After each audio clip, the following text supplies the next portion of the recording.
நான் வந்துட்டேன்னு சொல்லு, திரும்ப வந்துட்டேன்னு சொல்லு அப்படிங்கிற மாரி மாஸா நம்ம ரதி டாக்டர் வந்து ஆர்கே ஹாஸ்பிட்டலுக்குள்ள என்ட்ரி குடுத்துட்டாங்க. அத பார்த்தோனே நம்ம டாக்டர் பிரீத்தமோட மூஞ்ச பார்க்கணுமே, அடடடடடா! பயங்கரமா ஷாக் ஆயிட்டாரு. எனக்கு உள்ள குளு குளுன்னு செம்ம சந்தோஷமா இருந்தது. இது பத்தாது நம்ம மதன் வேற அர்ஜுன் கால் பண்ணிட்டு, "நான் ஆர்கே ஹாஸ்பிட்டல்ல திரும்ப எம்ப்ளாயியா ஜாயின் பண்ணிக்கவா?" அப்படின்னு கேட்டிருக்காரு. அண்ட் அர்ஜுன் அண்ட் ரீனா வேற திரும்ப பேச ஆரம்பிச்சுட்டாங்க. எனக்கு தெரிஞ்சு டாக்டர் பிரீத்தம் இதுக்கப்புறமா வந்து கார்னர் பண்ண போறாங்கன்னு நெனைக்கிறேன். எபிசோட்ஸ் போக போக செம்ம இன்ட்ரெஸ்டிங்கா போது. ஸோ என்ன நடந்துச்சு அப்படிங்கிறத டீட்டெயில்டா பார்த்துருவோமா? நம்ம ராக்கி வந்து அந்த பார்ட்டிக்கு வந்து குணா வீட்டுக்கு போயிருப்பாரு தெரியுமா? அப்பைலேருந்தே அவருக்கு செம சந்தேகம். என்னமோ பண்ணிட்டு இருக்கான்டா இவன் அப்படின்ட்டு. நான் வந்து வீடு ஷிஃப்ட் பண்ணலான்னு இருக்கேன். எனக்கு நீ ஒரு நல்ல வீடா பார்த்து குடு. அதுவும் உன் அபார்ட்மெண்ட்லயே எனக்கு ஒரு வீடு வேணும் அப்படின்னு கேட்குறாரு. ஏன் வேற நல்ல வீடா பக்கத்துலலாம் பார்த்தா அதெல்லாம் கிடையாது. எனக்கு உன் அபார்ட்மெண்ட்ல தான் வேணும். அந்த பார்ட்டிக்கு வந்தேன்னா உன் அபார்ட்மெண்ட்ல எனக்கு நல்ல வைப் செட் ஆயிடுச்சு. எனக்கு ஒண்ணு பார்த்து குடு அப்படின்ற மாரி வம்பிழுத்துட்டு இருக்காரு. ஆனா நம்ம குணா அண்ட் அனிதாக்கு பார்த்தீங்கன்னா, இந்த 4 எபிசோட்ல எக்கச்சக்க பிரச்சனை ஆகுதுங்க. ஃபர்ஸ்ட் என்ன அப்படின்னு பார்த்தீங்கன்னா, ஒரு பேஷண்ட்ட பார்க்குறாங்க. பார்த்துட்டு நம்ம அனிதா வந்து ஒரு 2 டேஸ் அப்சர்வேஷன்ல வைன்னோனே, குணா அதெல்லாம் ஒண்ணும் இல்ல. நான் ஃபுல்லா பார்த்துட்டேன். நீங்க அவங்கள டிஸ்சார்ஜ் பண்ணிருங்க அப்படிங்கிறாரு. அடுத்த பெட்டுக்கு போய் இதே மாதிரி என்னென்னலாம் அனிதா சொல்றாங்களோ, அதுக்கு ஆப்போசிட்டாவே குணா சொல்லிட்டு இருக்காரு. அத பார்த்தோம்னா நம்ம அனிதாக்கு செமையா இன்சல்ட் ஆயிருது. குணாவ தனியா கூப்பிட்டு கோவமா கத்திர்றாங்க. நான் ஒரு சீனியர் டாக்டர் அப்படின்றப்போ, நீ ஏதோ ஒண்ணு சொல்றேன்னா, அட்லீஸ்ட் அத பொறுமையாவது சொல்லலாம்ல. எல்லாரும் முன்னாடி ஏன் இப்படி இன்சல்ட் பண்ற அப்படின்ற மாரி ஃபர்ஸ்ட் ஒரு கிளாஷ் நடக்குது. நம்ம ரதியோட அப்பா வந்திருப்பாரு தெரியுமா? ஸோ அவரு என்ன பண்றாருன்னா, காலையில பிரேக்ஃபாஸ்ட் சாப்பிட்டுட்டு இருக்காங்க. அப்ப ஸ்லோவா வந்து டாபிக்க ஸ்டார்ட் பண்றாரு. "என்னதான் பிரச்சனை? ஆளாளுக்கு மூஞ்ச ஒரு பக்கம் திருப்பி வச்சுக்கிட்டு இருக்கீங்க. ஏன் நீ வந்து உன்னோட வேலைய குவிட் பண்ண?" அப்படின்னு சொல்லிட்டு இந்த பக்கம் என்ன பண்றாருன்னா, தேவ பார்த்துறாரு. "ஏன் என்ன பார்க்குறீங்க? நான் என்னமோ வேலைய குவிட் பண்ண சொன்ன மாரி?" அப்படின்னு தேவ் செம்ம டென்ஷன் ஆனோனே, "ரதி அதெல்லாம் ஒண்ணும் கிடையாது. எனக்கு வந்து பர்சனலா டைம் தேவைப்பட்டுச்சு. ஒரு பிரேக் தேவைப்பட்டுச்சு. அதுக்காக நான் கட் பண்ணேன். அவர்லாம் ஒண்ணும் சொல்லல." அப்படிங்கிறாங்க. சரி, எதுக்கு நீங்க 2 பேரும் பேசாமலே இருக்கீங்க அப்படின்றப்போ, "இது எங்களோட பிரைவசி. இதுல நீங்க தலையிடாதீங்க" அப்படின்றாங்க. ஸோ ஒரு வாக்குவாதம் ஆகுது. அதுல தேவ் வந்து டென்ஷன் ஆகி சாப்பிடுறத அப்படியே கை கழுவிட்டு எந்திச்சு போயிடுறாரு. ஸோ தாத்தா வந்து டென்ஷன் ஆவாரு அப்படின்னு பார்த்தா, டென்ஷன் ஆவாம நேரா ஒரு ஃபோன் ஒண்ணு போட்டாருங்க. என்னன்னு பார்த்தீங்கன்னா, நெக்ஸ்ட் சீன்ல ரிவீல் ஆகும். நம்ம ரீனாவோட வீட்டு ஹவுஸ் ஓனர் இருக்கா தெரியுமா? கணேசன். 2 பேரும் சேர்ந்து மேல உட்காந்து சரக்கு போட்டுட்டு இருக்காங்க. நம்ம ரீனா பார்த்தோனே ஷாக்கு. ஐய்யய்யோ! நம்ம கணேசன் பத்தி நமக்கு தான் தெரியுமே. அவர் தேவையில்லாம வாய விட்டு உளறுவாரு. ஏதாவது சொல்லிருவாரோ அப்படின்னு சொல்லிட்டு அவர தனியா கூட்டு போயிட்டு, "இதெல்லாம் ஒண்ணுமே தெரியாது இங்க நடந்த பிரச்சனை. எதையாவது நீ சொன்ன அவ்வளோதான். எதுவுமே சொல்லக்கூடாது" அப்படின்னு சொல்லி அனுப்பிருவாங்க. அவங்க விடிய விடிய சரக்க போட்டு 2 மணிக்கு கதவ தட்டுறாங்க. ரீனா கதவ தட்டிட்டு, "பசிக்குதும்மா, எம்ப்டி ஸ்டொமக்ல படுக்க முடியாது. எனக்கு ஒரு 3 தோசை ஊத்தி குடு. நான் கூட ஃபுட் டெலிவரிலாம் பார்த்தேன். யாருமே வரமாட்றாங்க. என்னோட பொண்ணா நெனச்சு கேட்கிறேன். கொஞ்சம் வந்து ஊத்தி குடும்மா" அப்படின்னு நம்ம கணேசன் கேட்கிறாரு. பக்கத்துல அவர் உடனே, "ஆமா, வயசு வித்தியாசம் தெரியாம இவன் வேற. நான் வந்து என்ன பேத்தியா நெனச்சு கேட்கிறேம்மா. கொஞ்சம் வந்து எனக்கு ஊத்தி குடு" அப்படின்னோனே டப்புன்னு இவங்க எமோஷனலா டச் ஆயிடுறாங்க. சாப்பிட்டலாம் முடிச்சுட்டு அவங்க தாத்தா எந்திச்சு நடக்கிறாரு. பார்த்தா அப்படியே தள்ளாடிக்கிட்டே போறாரு. "என்னடா இது?" அப்படின்னோனே, சரி வீட்ல போய் டிராப் பண்ணலாம் அப்படின்னு நம்ம ரீனா கூட்டு போறாங்க.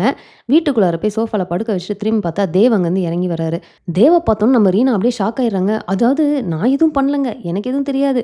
அவங்க 2 பேரும் தான் சரக்கு அடிச்சிட்டு இருந்தாங்க. அவரால நடக்கவே முடியல. அதனால தான் நான் கூட்டிட்டு வந்து விட்டேன் அப்படின்றாங்க. "நான் எதுவும் சொல்லேம்மா. ஒண்ணும் பிரச்சனை இல்ல" அப்படின்னு நம்ம தேவ் வந்து ரொம்ப நார்மலா பேசுறாரு. ரீனா உடனே சாரி கேட்குறாங்க. "நீ எதுக்கும்மா சாரி கேட்குற? ரதி வந்து நீ மட்டும் வராம இருந்திருந்தா எனக்கு இப்போ வரைக்குமே அந்த உண்மைய சொல்லியிருக்கவே மாட்டா. இதுல உன் தப்பு எதுவுமே இல்லையே. எனக்கு உன் மேல எந்த கோவமும் இல்ல" அப்படிங்கிறாரு. "என்ன மன்னிச்ச மாரியே நீங்க ரதி மேமையும் மன்னிச்சிடலாம்ல" அப்படின்னு கேட்குறப்ப, "நீ வேற ரதி வேறம்மா. அவ வந்து என்கிட்ட 15 வருஷமா பொய்யா இருந்திருக்கா. என்னால அப்படிலாம் அவள என்னைக்குமே மன்னிக்க முடியாது" அப்படின்னு ஒரு மாதிரி ஸ்ட்ரிக்ட்டா சொல்லிடுறாரு. ரீனாவும் கிளம்பி போயிடுறாங்க. நெக்ஸ்ட் டே மார்னிங் பார்த்தீங்கன்னா, ரீனா செம்ம டென்ஷனா அந்த ஹவுஸ் ஓனர் ஆண்டிட்ட போயிட்டு, "இவரு என்ன வேலை பண்ணாரு தெரியுமா? நேத்து நைட் 2 மணிக்கு எழுப்பி என்ன தோசை ஊத்த வச்சாரு. நீ அவர ரொம்பவே தப்பா நினைச்சிட்டு இருக்கம்மா. நீ அவர்ட்ட மட்டும் உண்மைய சொன்ன அப்படின்னா, அவர் அத அக்செப்ட் பண்ணிப்பாரு. இன்னும் நமக்கு சப்போர்ட்டிவா தான் இருப்பாரு" அப்படிங்கிறாரு. போன வாரம் பார்த்தீங்கன்னா, அந்த எபிசோட்ஸ் முடியிறப்பவே நான் சொல்லியிருப்பேன். அதாவது ஹாஸ்பிட்டல்ல காம்ப்ளிகேட்டடான ஒரு கேஸ் வந்திருக்கு. 2 குழந்தைங்க வந்து ட்வின்ஸ் பொறந்திருக்கும். அண்ட் ஒரு குழந்தைக்கு கிட்னி ப்ராப்ளம், ஒரு குழந்தைக்கு heart problem. So heart transplant பண்ணலாம் அப்படின்ற மாரி அவங்க சொல்லியிருப்பாங்க இல்லையா? ஸோ அதுக்கு எனக்கு யாராவது ஒரு சர்ஜன் வேணும் எக்ஸ்ட்ராவா சீனியர் சர்ஜன் அப்படின்னு சொல்லியிருப்பாங்க. ஸோ நம்ம பிரீத்தம் டாக்டர் என்ன பண்றாருன்னு பார்த்தீங்கன்னா, என் கலீக் ஒருத்தர் இருக்கிறாரு அப்படின்னு சொல்லிட்டு ஹைதராபாத்லேருந்து அவர் வருவாரு. அவரு சர்ஜரி பண்ணுவாரு அப்படின்றாங்க. டாக்டர் ராகவன் வேற. அவரு வந்துட்டு எல்லார்ட்டயும் பேசிட்டு நம்ம அனிதாவ ஸ்பெசிஃபிக்கா பார்த்துட்டு, "ஃபைல கொண்டு வாம்மா என் ரூமுக்கு" அப்படின்றாரு. அப்பவே அவர் லுக் ஒண்ணும் சரியே கிடையாது. அனிதா என்ன பண்றாங்க, குணாட்ட ஃபைல குடுத்துட்டு போய் குடுக்க சொல்றாங்க. உள்ள அவர் குணாவ பார்த்துட்டு, "நீ அனிதாவா? நான் உன்னைய வர சொன்னேன். போ இந்த ஃபைல திரும்ப குடுத்துட்டு போய் அனிதாவ திரும்ப எனக்கு எடுத்துட்டு வந்து குடுக்க சொல்லு" அப்படின்ற மாரி சொல்றாங்க. அப்பவே நம்ம குணாக்கு செம்ம டவுட்டு. ரூமுக்கு வெளியவே வந்து வெயிட் பண்ணிட்டு இருக்காரு. அனிதா உள்ளார போய் ஃபைல குடுக்குறாங்க. இவரு பயங்கரமா வலியுறாரு. ஃபுல் அண்ட் ஃபுல் பார்த்தீங்கன்னா, அனிதா பத்தியே கேட்டுட்டு இருக்காரு. "நீங்க சிங்கிளா? நீங்க மேரிடா? நீங்க எங்க ஸ்டே பண்ணியிருக்கீங்க? உங்க ஊர் என்ன?" அப்படின்ட்டு அன்வான்டடான கொஸ்டின்ஸாவே கேட்டுட்டு இருக்காரு. அனிதாக்கு நல்லாவே தெரியுது இந்த ஆள் ஓவர் ஆப் பண்றான் அப்படின்ட்டு. கடைசியா வேற, "நீங்க ஃப்ரீயா இருந்தீங்கன்னா இன்னைக்கு நைட் வேணா நம்ம கிளப்பிங் அந்த மாரி எங்கேயாவது வெளிய போலாமா?" அப்படின்னு ரொம்ப கேஷுவலா கேட்குறாரு. அனிதா எந்த பதிலும் சொல்லாம கோவமா வெளில வந்துடுறாங்க. ஸோ வெளில வந்தோனே நம்ம குணா வந்து பின்னாடியே வந்துட்டு, "என்ன ஆச்சு? என்ன கேட்குறாரு? ஏன் நீ தான் வந்து ஃபைல குடுக்கணும்னு சொன்னாரு" அப்படின்னோனே, "ஆமா கிளப்பிங் போலாமான்னு கேட்டான் அவன்." "அப்படியா? ஏன் என்ன சொன்ன? நீ என்ன சொன்ன?" அப்படின்னு கேட்டோனே நம்ம அனிதாக்கு டென்ஷன் ஆயிருது. யோசிச்சு சொல்றேன்னு சொல்லியிருக்கேன் அப்படின்ட்டு போயிடுறாங்க. ஸோ குணா ஒரு பக்கம் பார்த்தீங்கன்னா, அவருக்கு மூஞ்சே மாறிருது. ஸோ ராகவனும் அனிதாவும் பார்த்தீங்கன்னா, அந்த பேஷண்ட் அதாவது அந்த பிரெக்னன்ட்டா இருக்காங்க இல்லையா? அந்த அம்மாவ போயிட்டு செக் பண்றாங்க. செக் பண்றப்போ பார்த்தீங்கன்னா, மறுபடியும் அந்த இடத்துல நின்னு வலியிறது என்ன, ஃபைல வாங்குறேன்னு கைய புடிச்சு இது பண்றாரு. ஸோ இது எல்லாத்தையுமே நம்ம அர்ஜுன் வெளியில இருந்து பார்த்துடுறாருங்க. ஸோ இது முடிச்சுட்டு வெளிய போனோனே, ராகவன கூப்ட்டு தோள்ல கை போட்டு, "என்னப்பா நீங்க எதுக்கு இங்க வந்திருக்கீங்கன்னு உங்களுக்கு தெரியும்ல, அந்த வேலைய மட்டும் பாருங்க" அப்படின்னோனே, அவர் அப்படியே ஒரு மாரி மொறைக்கிறாரு. "ஓ! உங்களுக்கு பசங்கலாம் மேல கை போட்டா புடிக்காதுல்ல? எனக்கு தெரியாதுன்னு நெனச்சுக்கிட்டு இருக்கியா? நீ என்ன பண்ணிட்டு இருக்கேன்னு? நான் எல்லாத்தையும் நோட் பண்ணிட்டு தான் இருக்கேன்.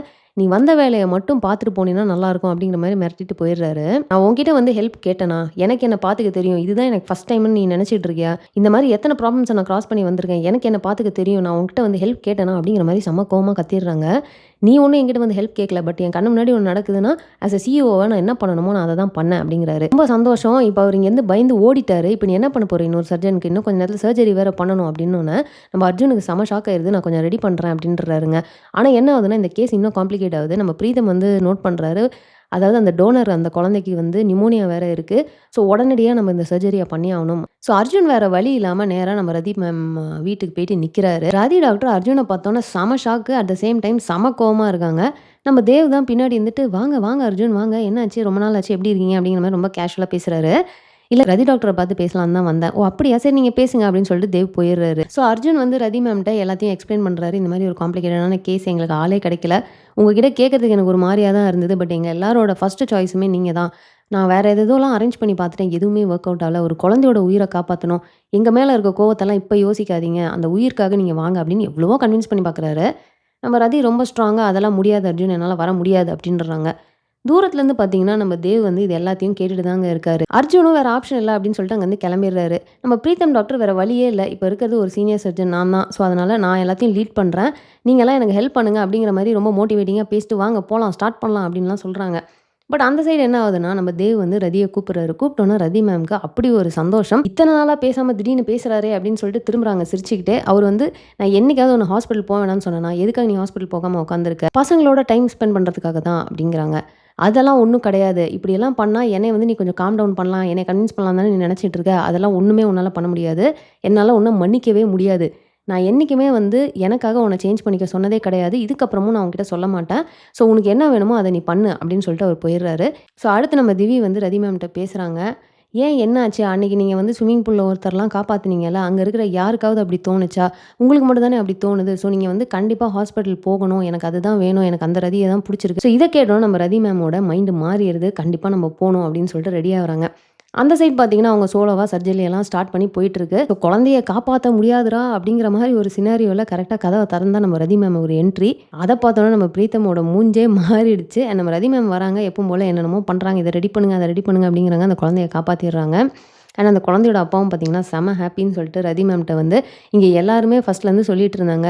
ரதி டாக்டரால தான் முடியும் அப்படின்ட்டு. அப்போ நீங்க யாருன்னே எனக்கு தெரியாது.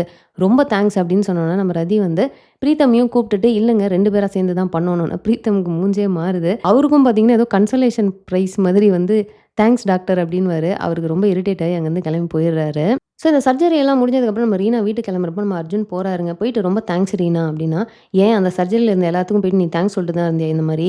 ஏன் என்கிட்ட வந்து மட்டும் தேங்க்ஸ் சொல்றேன்னா, இல்ல நீ தான் ஃபர்ஸ்ட்டு சொன்ன இந்த மாரி ரதி டாக்டரால தான் இத பண்ண முடியும்னு. நான் அப்பவே கேட்டிருந்தா இந்த பிரச்சனை இவ்ளோ காம்ப்ளிகேட்டே ஆயிருக்காது. ஸோ அதுக்கு தான் தேங்க்ஸ் சொன்னேன் அப்படிங்கிறாரு. நீ அன்னைக்கு பார்ட்டியில சொன்னத நான் யோசிச்சு பார்த்தேன். கரெக்ட்டு தான். நம்ம திரும்ப பழைய மாரி இருக்க முடியாது. அது கஷ்டம் தான். பட் இருந்தாலும் நம்ம ஒரே ஹாஸ்பிட்டல்ல ஒர்க் பண்ருக்கோம்ல. நம்ம ஏன் ஃப்ரெண்ட்ஸா இருக்கக்கூடாது அப்படின்னு கேட்குறாரு. உடனே ரீனா டக்குன்னு யோசிக்கிறாங்க. அவரு கைய அப்படி ஹேண்ட் ஷேக் பண்ற மாரி கைய நீட்டிட்டு அர்ஜுன் அப்படிங்கிறாரு. ரீனாக்கு வந்து அந்த பழைய சீன்ஸ்லாம் வந்து ஃபிளாஷ் ஆகுது. எப்படி ஃபர்ஸ்ட் அவர் இன்ட்ரோ பண்ணாரோ அது. இவங்களும் சிரிச்சுக்கிட்டே கைய குடுத்துட்டு ரீனா அப்படின்றாங்க.